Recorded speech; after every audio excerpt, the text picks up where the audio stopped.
It is Saturday. I went to a 75-minute flow class at Core Power Yoga.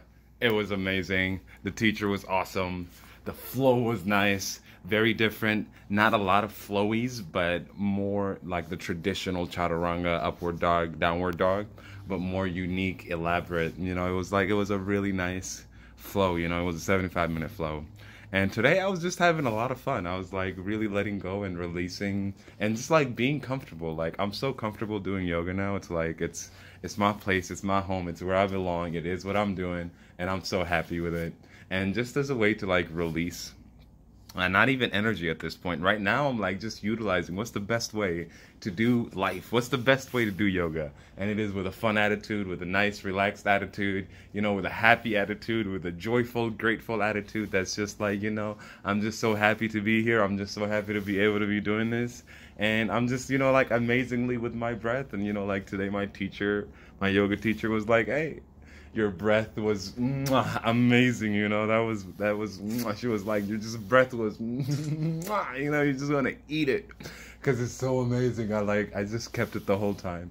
And so it was just like this funness that I was playing with today. Like I was rocking back and forth in poses, not taking the poses so seriously, just rocking it back and forth and like super paying, like I was paying attention to my breath. I never let it like be out of my control, but at the same time I like eased up on it and like I'm exploring further in my body. I'm like going out from the breath, while maintaining mastery of the breath. I'm like going out into my body. And Mula Bandha, I started doing Mula Bandha just as a natural progression of my yoga practice. It's like the Mula Bandha, it was helping me separate my upper body from the lower body. So it's like I squeeze the Mula Bandha and my body splits in two, the upper body and the lower body, and they're both connected to the Mula Bandha. So it's like now I'm controlling three things, like three aspects of my body, whereas before I just saw my body as like an integrated whole and I'm just like controlling them. But now the Mula Bandha creates a split, right? So I control my upper body from the Mula Bandha. By squeezing the Mula Bandha, I leave the lower body as it is and I can rotate the upper body, move it from the Mula Bandha, like the Mula Bandha being like the earth, or something like the grounding. It is where I take my roots from. And meanwhile, at the same time, even with the legs, I squeeze the Mula Bandha, and that is where I, stretch my legs out. And so it's like three aspects now. I must be squeezing the Mula Bandha and must be focused on the Mula Bandha, and then I control the upper and the lower body from the extension of the Mula Bandha.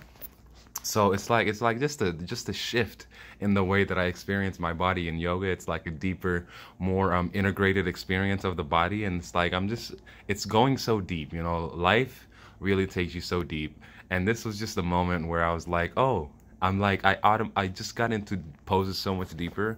It was like I kept forgetting Mula Bandha, I kept remembering, because it's something I want to intentionally do more of, but it's not paramount that I do it as much as the breath is. The breath is like absolutely 100%. It must be going.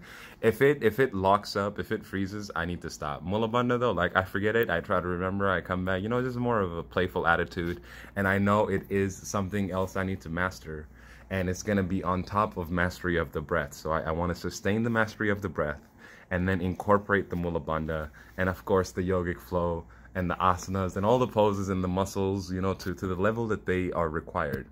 So that's what I was doing today. And then as I was walking back to the house, I was thinking about the different aspects of the mind and how we control and how we do what we want to do. And it's like the desires that we have, they are either attainable, unattainable, or just impossible. And now attainable means right now you are fully equipped to have that desire fulfilled.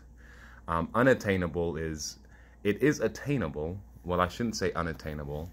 Well, it's unattainable with your current abilities, with your current stage, with your current, like skills and what you have now.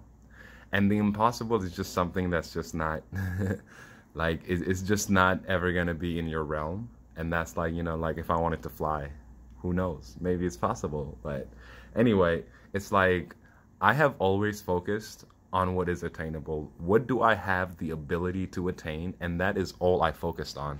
I never desired more than I could work on, more than I could achieve. You know, it's like I don't have all these lofty goals.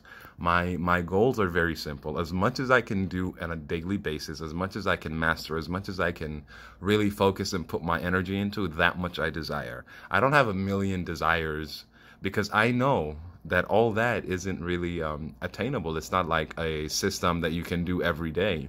And so by picking a goal, accomplishing it, gaining skills to make the next one accomplishable, then you achieve the next one. And it's like step by step, you know, just slowly you incorporate, and you have the desire, understanding your abilities.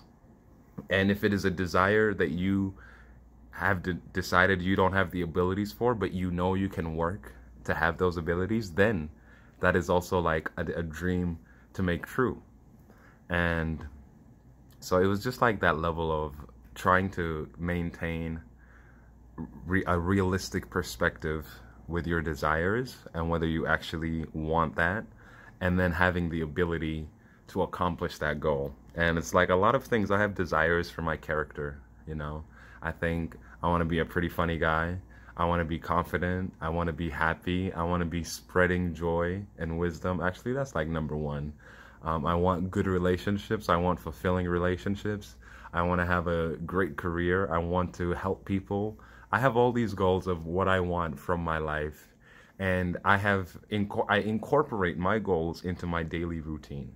You know, it's like, I only have goals that I know, and all those goals are sort of like just bundled together into like, hey, do yoga, do kirtan, do meditation, and you are good. Like your individual problems of the self and character will be solved. So it's like, mine is easy because everything has one solution for me, and the goals to spread happiness and joy. Yep, yoga, metta, kirtan, all these help me with that. And then my career, yoga, metta, kirtan. It's like my life is going around one thing, you know. And that makes life so much easier. Like, I don't have a headache of trying to make this happen and that happen, and everything else is just like a bonus, you know. I mean, I buy clothes. I have a life. I do desire clothes, but like it's not something I'm really super like, you know, like my life would be horrible without it. It's more like, hey, this is something I can use to enhance my life. So that's just amazing. And that was my yogic journey today. So I hope you guys have a good one. I will see y'all soon.